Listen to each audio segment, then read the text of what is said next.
Pessoal, muito bom dia, boa tarde, boa noite. Pessoal do primeiro ano, aqui é o professor Ricardo, da disciplina de Matemática para Economia. E hoje teremos a penúltima aula da revisão de conteúdo. Nós vamos falar basicamente sobre a reta real em intervalos e o plano cartesiano.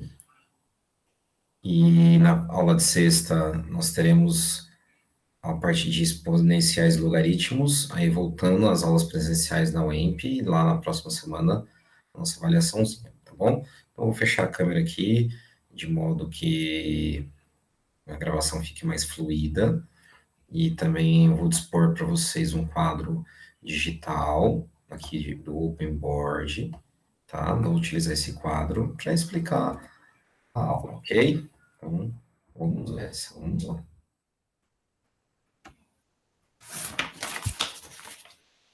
Bem, antes de tudo, eu tenho que falar sobre a reta real, tá? O que é a reta real, professor?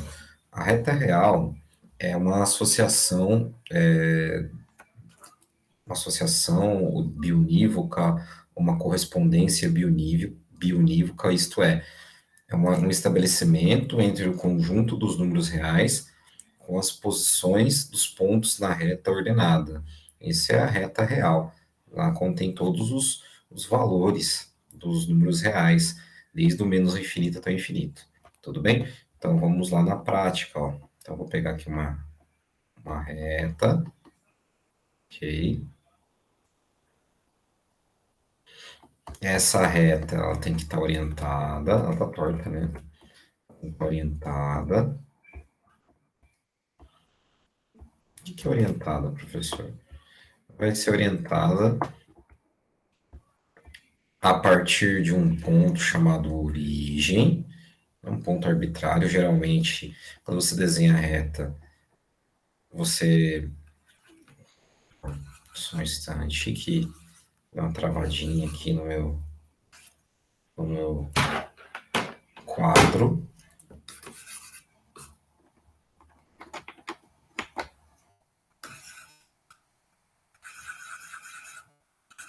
Só um pouquinho. Agora sim. Nós temos a reta aqui, tá? Então, nós escolhemos um ponto arbitrário, sempre é simétrico, né? Nós chamamos de origem do sistema. Aqui está o número zero, tá? Isso aqui é a origem. A origem do sistema. Mas, geralmente é um valor igual a zero nesse ponto. Bom, então nós podemos representar o conjunto dos números reais geometricamente por pontos em uma reta real. Isso aqui é a reta real, tá? Então, essa aqui é a reta real. Vou escrever de cor diferente, só para vocês entenderem que isso aqui é a reta real. Então, isso aqui é a reta real, tá bom? A construção consiste em, primeiro, desenhar uma reta. Ela tem que estar orientada. Então, conforme você anda à esquerda... Opa, ficou feio. Conforme você anda à esquerda da reta, seus valores decrescem. Conforme você anda à direita, os seus valores crescem, tá bom? À direita do zero são os números positivos. Então, aqui, ó, o 1, o 2, o 3, o 4 e assim por diante. E aqui os negativos, menos 1, menos 2, menos 3, menos 4. Tudo bem? Então, de forma arbitrária, você escolhe a origem. Geralmente, você escolhe simétrico. Cada número positivo, você tem uma distância apropriada, tá? Da direita para a origem. Cada número negativo, também uma distância apropriada à esquerda da origem. Ok? Então, por exemplo, entre 0 e menos 1 tem infinitos números, mas nós podemos afirmar que números entre 0 e menos 1, como 0,5 negativo ou meio, está nesse intervalo, menos um terço, menos um quarto e assim por diante. Tudo bem?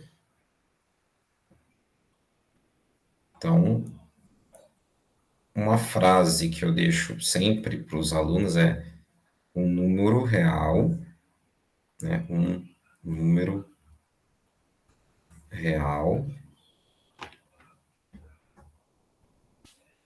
está associado a um ponto na reta.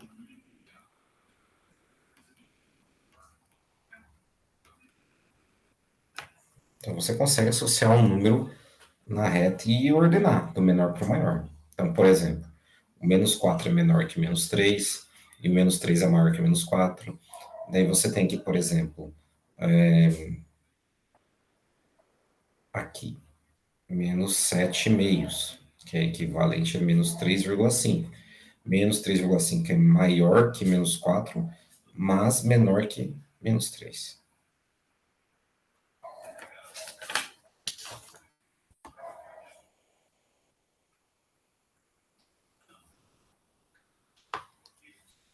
Com a reta real, nós podemos, então, estudar intervalos numéricos, intervalos ou subconjuntos dos números reais em uma reta real chamada intervalo.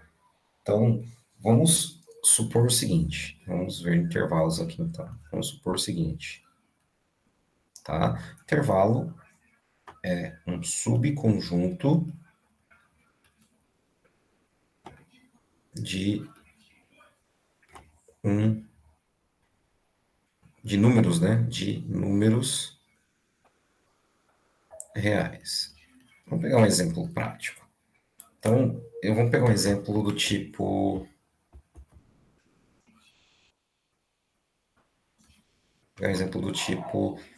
suponha x o número de carros fabricados diariamente.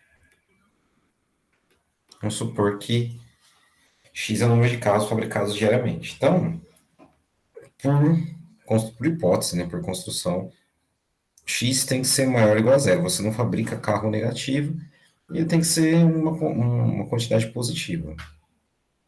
Tá? Você pode, né, no limiar, né, no limite, você pode afirmar que x é maior que zero. Tá? Você pode afirmar que x é maior que zero. Você não conta o número de carros não fabricados. Mas geralmente x maior ou igual a zero, ou não fabricam-se carros, ou fabrica uma quantidade contável, tá?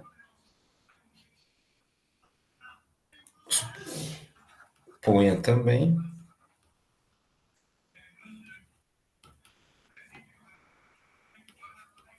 que a produção não pode exceder, não pode passar, tá? De 200 carros. O que que isso quer dizer, professor? Que no dia a produção tem um limite, tá? A produção tem um limite. A produção tem um limite que é 200 carros. Então, o que que acontece? Então, você tem um intervalo que a produção, em termos discretos, né, porque é um carro por vez, ele pode ser produzido de 0 até 200, tá? Vamos considerar que partes do carro sejam contadas também. Então, nós podemos, então, contar, por exemplo, um carro e meio, um carro e um terço, tudo bem? Para facilitar o nosso exemplo. Então, associando uma reta real, nós temos o seguinte, nós temos a própria reta, ela começa, ela tem uma origem, tá? E aqui eu tenho o valor zero. E eu tenho um final 200. Então, o meu intervalo, ele está contando do zero até o 200, inclusive o zero, inclusive o 200. Agora, tem adequações desses intervalos. Você pode falar que né, a contagem de carros em um período É 0 e 200, exceto o zero e exceto 200. Aí aqui é um outro tipo de intervalo, tá? Que eu vou explicar agora para vocês. Você também pode ter, não, pode ter que você não conte o início, que o sua produção nula ela não é contada, mas a sua produção final 200 é contada. Ou ao contrário também, você pode ter zero carros contando até no máximo 200, exceto o próprio 200. Esses intervalos são classificados por sua observação geométrica e também pela sua definição na matemática. Vamos ver agora. Então, tipos de intervalo. Vamos avaliar agora os tipos de intervalo. Conforme eu mostrei para vocês, são quatro situações, tá? São quatro situações. De forma geral, os conjuntos, né, os subconjuntos que eu acabei de falar para vocês, são classificados da seguinte forma, tá? Quando você não conta os intervalos, os limites inferior e superior, como 0 e 200, nós chamamos de intervalo aberto, tá? Quando você conta apenas um dos dois intervalos, nós chamamos de semiaberto. E quando você conta os dois, é chamado de fechado. Então, basicamente, ó, intervalo aberto. O intervalo aberto é aquele, tá, conjunto, aquele intervalo que você não conta os extremos, tá bom? Então, assim, você tem um intervalo aberto, é aquele intervalo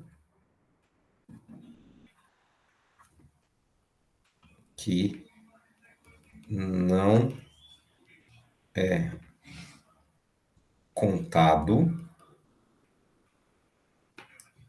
os extremos. Então, vamos voltar para o nosso exemplo do carro. Vamos voltar para o nosso exemplo do carro. O que nós temos? Nós temos, então, uma reta orientada na origem,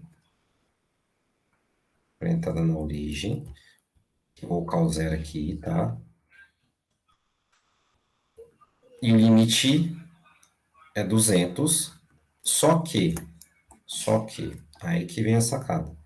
Tanto o limite inferior quanto o limite superior,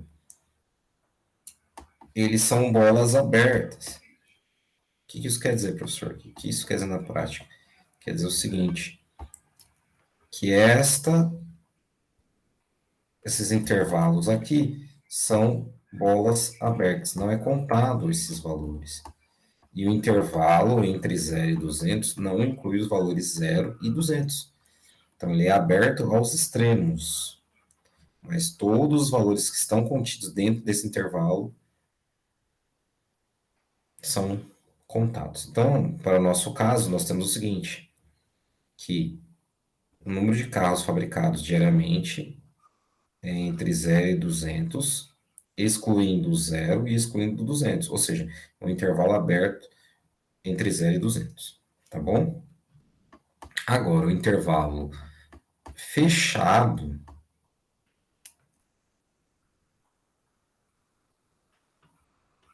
intervalo fechado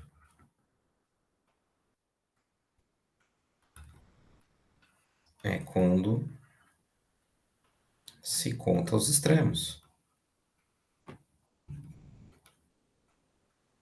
Ou seja, a mesma coisa que o anterior. Nós temos a reta real, tá? Daí, nós temos um limite inferior ou igual a zero e o superior igual a 200. O intervalo compreendido da fabricação de automóveis está entre 0 e 200. Agora, inclui-se o zero e inclui-se o 200.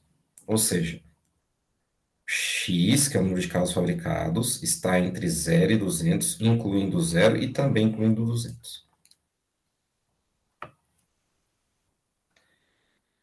E o semi-aberto, intervalo semi-aberto,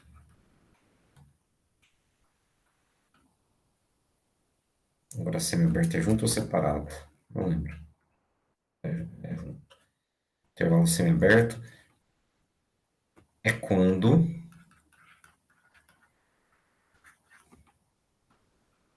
um dos intervalos, um dos limites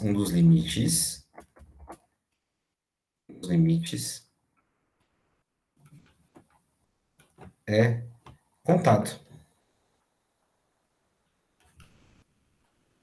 Isto é, da mesma forma, você tem aqui duas possibilidades. Então, você tem lá uma reta, tudo bem? E quando ele é semi-aberto à esquerda, você não conta o limite inferior. Só um pouquinho. Você não conta o limite inferior. Então, se ele é semi-aberto à esquerda, o zero não conta. Entretanto, 200 conta. Limite inferior é zero à esquerda e 200 à direita. Tá bom? Então, em termos de notação de intervalo, nós temos que x, que é o número de carros fabricados, ele começa no zero, mas não inclui-se o zero e vai até 200. Esse aqui é semi-aberto à esquerda.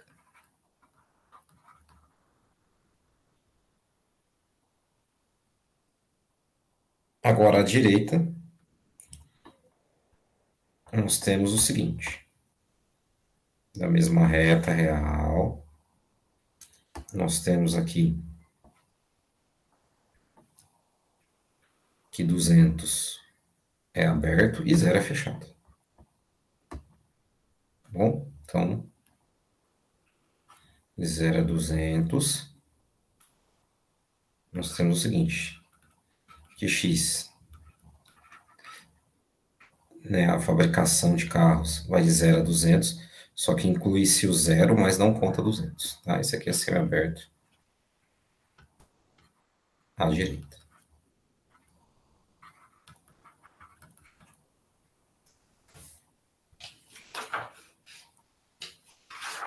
Bem,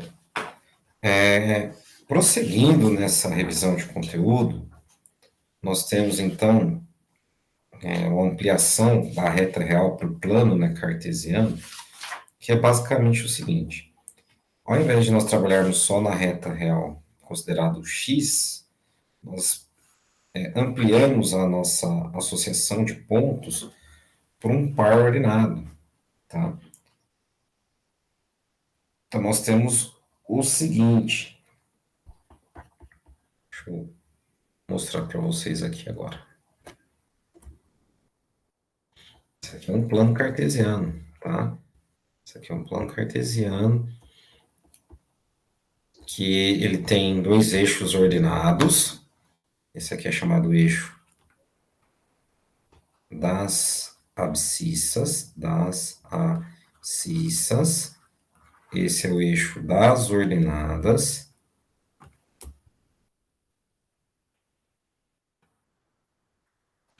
O eixo das abscissas geralmente não, é denominado como eixo x, o das ordenadas é denominado como eixo y, o eixo das abscissas é horizontal, o das ordenadas é vertical, tá? E nós temos a origem do sistema quando esses eixos se cruzam de forma perpendicular, né, ortogonal,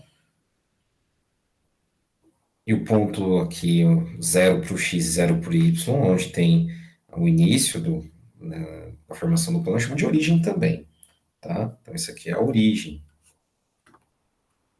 Agora, diferentemente da reta, né, se nós analisamos só a reta horizontal, nós temos, então, os pontos da reta real associado ao eixo y.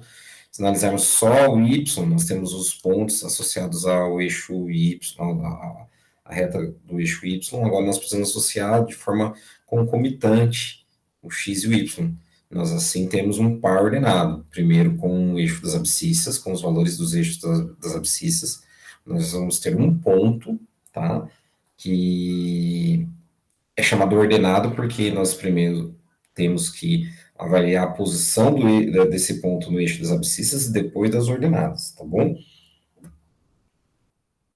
Deixa eu só retirar aqui a escrita e vamos lá, né? Vamos analisar um pouco o nosso plano cartesiano aqui. Então, olha só.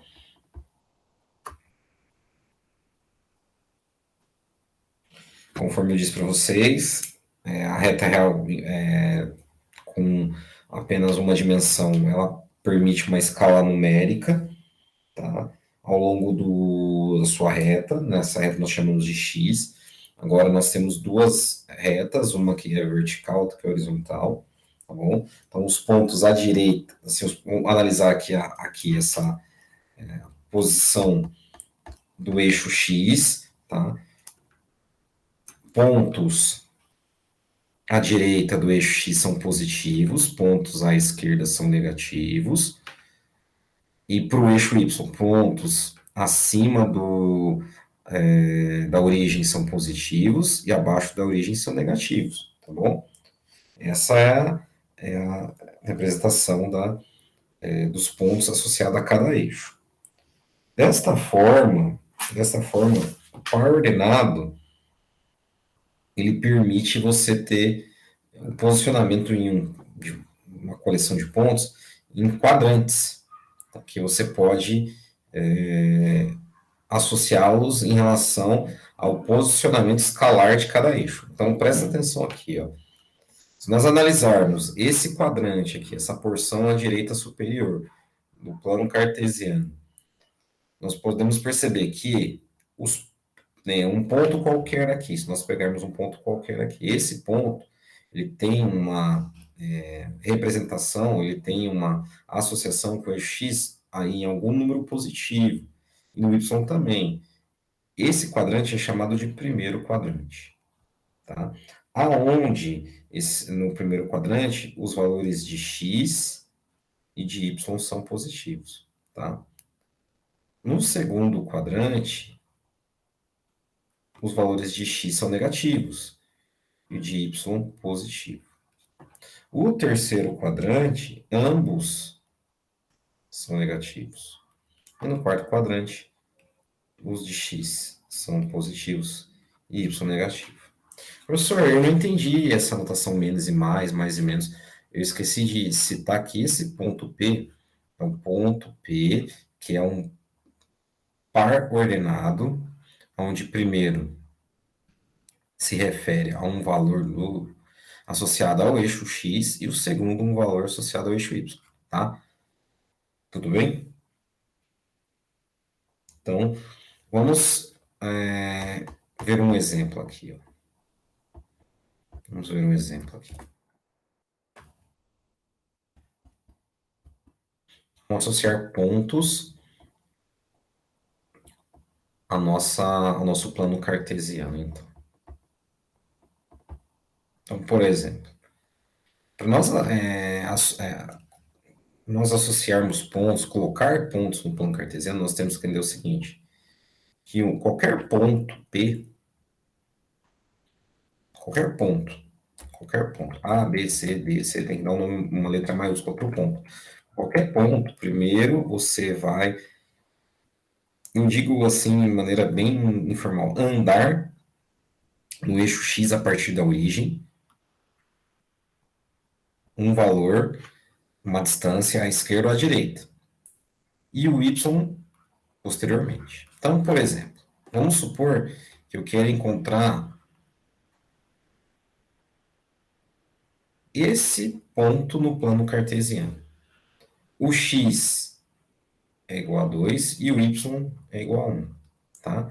Então, no eixo x você anda a distância de 2 unidades. Tá? E o y você anda a distância de 1 unidade. Entretanto, contudo, porém, o ponto ele vai ser associado à posição relativa do x igual a 2 do y igual a 1.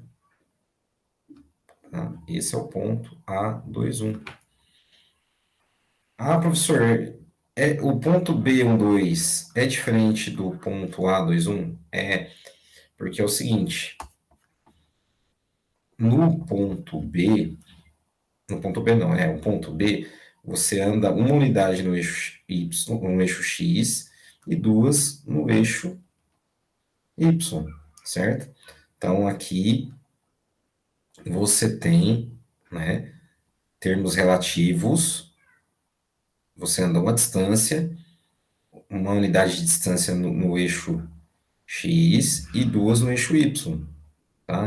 Como, suponha que você está andando de forma simultânea, tá? No X e no Y. Então, você anda aqui e aqui, a resultante é esse ponto aqui, 1 e 2. Tudo bem?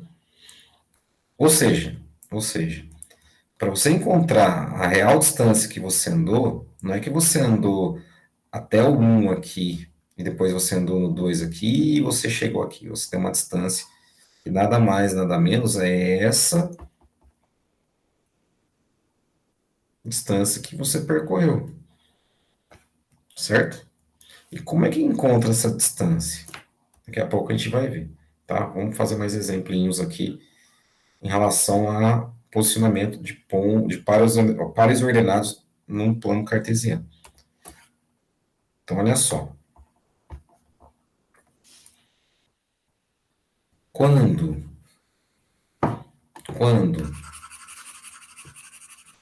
nós temos, então, um ponto do tipo em que o x ou o y é igual a zero, torna-se mais intuitivo, mais fácil de entender. Então, por exemplo, ponto 2 e 0. O x é 2 e y é 0. Então, você vai andar duas unidades no x, só que no y você não anda. Então, o ponto vai estar em cima do eixo x, certo? Esse aqui é 2 e 0. É diferente de 0 e 2? Sim. Muda a ordem, então você não anda nenhuma unidade no x, nem para a esquerda nem para a direita, mas anda duas unidades para o y. Professor, o ponto 1 e 2, 2 e 1 não são iguais, mas o ponto 1 e 2 e menos 1 e 2, eles têm alguma característica comum? Até tem, mas a posição do ponto 1 e 2 está numa, o posicionamento do ponto 1 e 2 é diferente do posicionamento do ponto menos 1 e 2, tá? O que acontece? O ponto que eu falei agora, menos 1 para o x e 2 para o y, é você andar uma unidade à esquerda da origem no eixo x e duas no eixo y. Então, ele vai estar aqui, ó, menos 1 e 2, tá? Note que da origem, a distância é a mesma, tá? Só que eles estão em posições diferentes. Aqui você andou à esquerda no eixo x e aqui você andou à direita no eixo x, tá bom? Agora, como é que se encontra essa distância aqui? Como se encontra essa medida? A distância entre dois pontos tem uma fórmula, tá? Uma fórmula.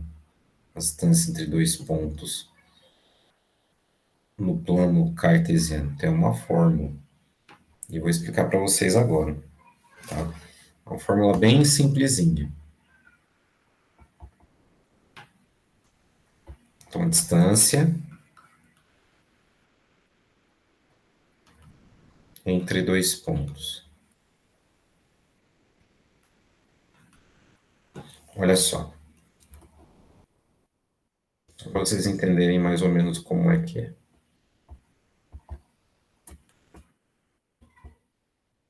Vamos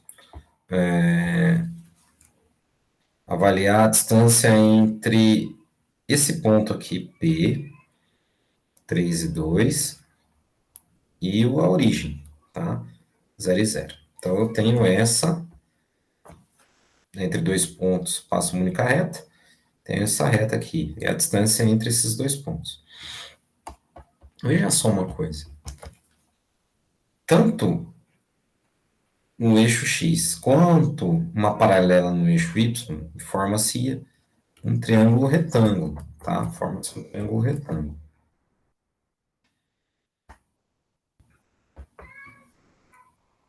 Aqui eu tenho, então, uma medida bem específica do triângulo retângulo, chamado cateto, tá? Esse cateto é chamado de cateto adjacente e esse é cateto oposto, certo? Essa medida do cateto adjacente, nada mais, nada menos, é você pegar o valor do P, que é 3, tá bom? Menos o valor do xq, que é zero. Aqui é o xp, que a distância que você anda no eixo x, que é a distância que você anda, não, o ponto final, né, que é 3, e aqui é o ponto inicial, que é zero. Então, é 3 menos zero, tá? Só que elevado ao quadrado. E aqui eu tenho 2 menos zero elevado ao quadrado. Então, esse cateto aqui também é ao quadrado, pois, para encontrar esse valor aqui, essa distância aqui, essa distância é conhecida como hipotenusa. E aqui nós temos o famoso teorema de Pitágoras, onde cateto deixa eu apagar esse, essa, oh, Jesus, deixa eu apagar aqui que também está errado. Esse aqui é hipotenusa, tá? Esse Hzinho aqui, é hipotenusa ao quadrado. O teorema de Pitágoras diz o seguinte, que a hipotenusa ao quadrado é igual ao cateto adjacente ao quadrado mais o cateto oposto ao quadrado, tá bom? Então, nós temos o seguinte, h quadrado será 9 mais 4, porque 3 ao quadrado é 9, 2 ao quadrado é 4, e h quadrado será 13. Então, a distância vai ser raiz de 13. Em termos de uma fórmula, nós podemos chamar esse camarada aqui como x final, ou xp, ou x1, certo? Então, a distância será a raiz de x1 menos x0 ao quadrado, mais y1 menos y0 ao quadrado. Tudo bem? Essa é a distância entre dois pontos.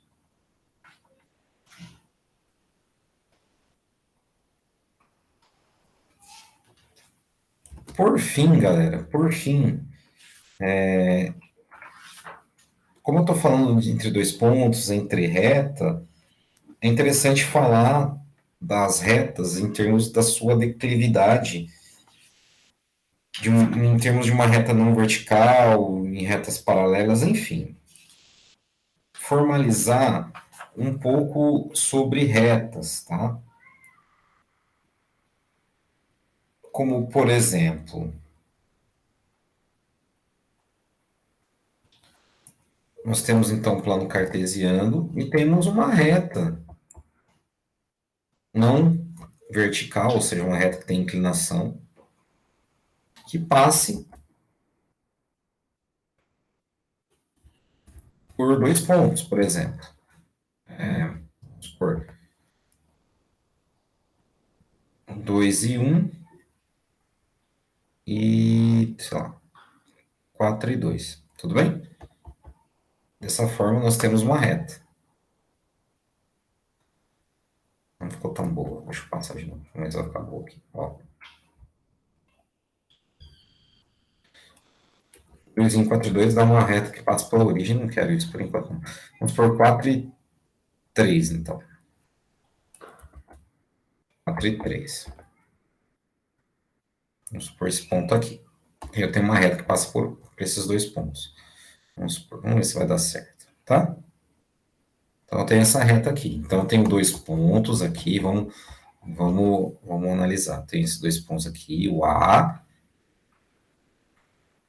um e 2, não, 2 e um, e o B, que é 3,5, né? 3,5 ficou ruim, mas vamos lá. 3,5, 3,5 e 3. Então, não vai ficar tão legal o exemplo, não, mas vamos assim. Essa reta tem uma inclinação. Essa reta tem uma forma, tá? Essa reta tem uma regularidade bem comum, tudo bem? Para encontrar a inclinação, tá? A inclinação da reta, eu tenho que saber o seguinte: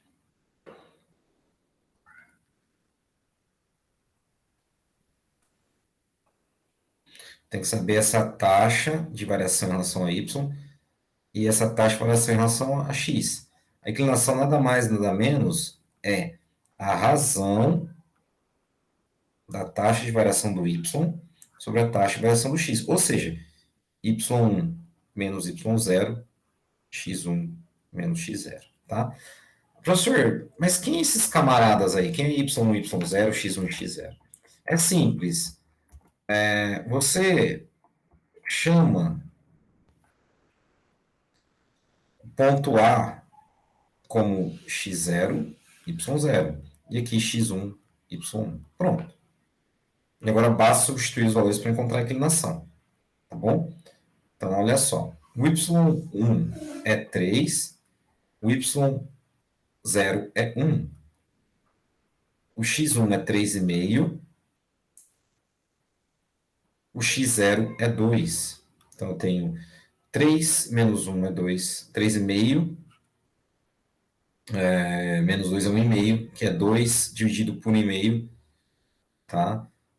Que me dá 2 sobre 3 meios, que me dá 2 sobre 2. Opa, errei. 2 sobre 3 meios, tá? Que equivale a dizer 2 sobre 1 dividido por 3 sobre 2, que equivale a dizer 2 sobre 1 vezes 2 terços, vai dizer 4 terços. Então, a minha inclinação é 4 terços. Mas, o que significa 4 terços? 4 terços é a inclinação, tá? É o ângulo que a reta forma em relação ao x. Então, meu mzinho aqui é 4 terços. Beleza? Professor, agora, acabou a explicação da reta em termos de formalização, de termos de descrição dela? Não, não acabou. Eu tenho que escrever, como uma reta é uma representação de uma função do primeiro grau, a equação da reta ela é bem característica, tá?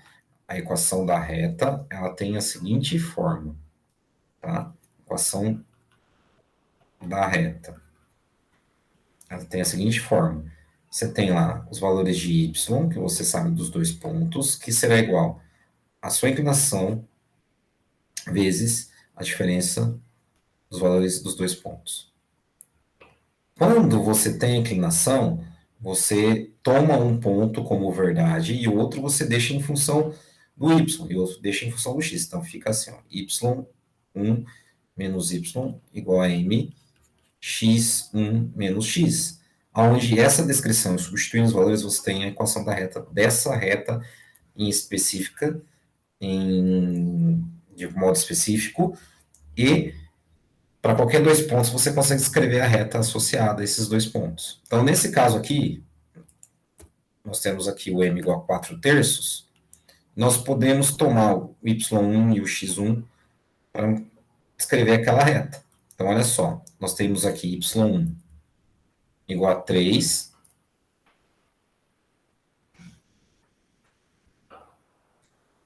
menos Galera, só para não confundir, eu até me confundi aqui. Espera só um pouquinho. Confundi um pouquinho aqui, não era isso, tá? Deixa eu voltar aqui, que eu me confundi. Então, olha só. Não é y menos y. É o contrário, tá? É o contrário.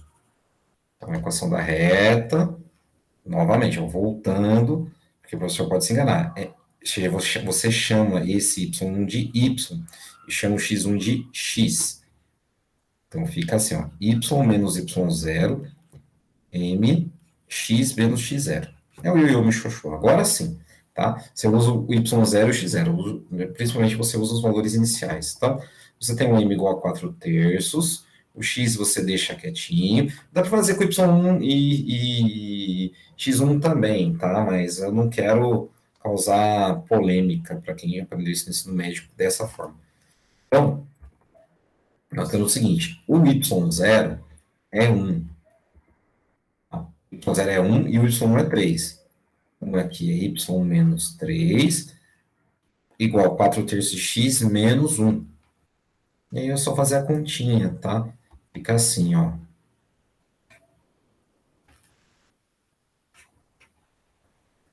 Y menos 3 é igual a 4 terços de x, que você multiplica 4 terços com x, depois com menos 1. Menos 4 terços. Passa o 3 para o outro lado, fica 4 terços de x menos 4 terços mais 3. 3 equivale a 9 terços. Então, fica y igual a 4 terços de x mais 5 terços. Essa é a reta que representa essa reta não, essa equação que representa essa reta aqui. Então, essa reta y é igual a 4 terços de x mais 5 terços. Tudo bem? Galera, é isso. Por enquanto é só. Aí, sexta-feira, eu faço um novo vídeo, uma nova aula com exponenciais e logaritmos, tá certo? Galera, valeu, obrigado, até mais. Tchau, tchau.